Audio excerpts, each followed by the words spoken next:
Hello viewers, welcome to Simplified English Grammar. If you are conversant with our lessons and classes, you discover that we are talking about a very important topic, adverb. In the earlier part of these lectures, we talked about adverb having three categories. We have the adjoint, we have the conjoint, and then the disjoint.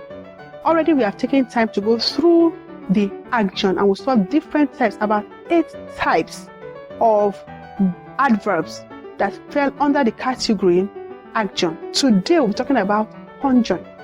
Conjoints, as the name suggests, join two sentences or clauses containing related information, and generally they are referred to what has been said already.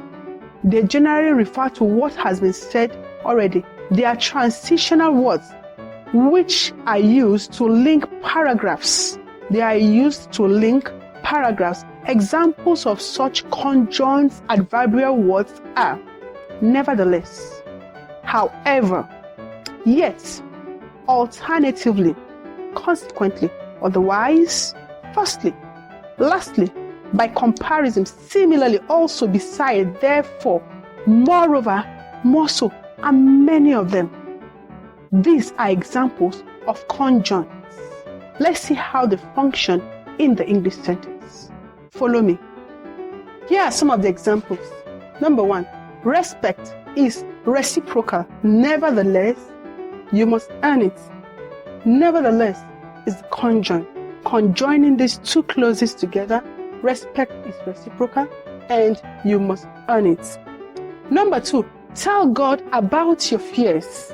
Similarly, tell the fears about your God.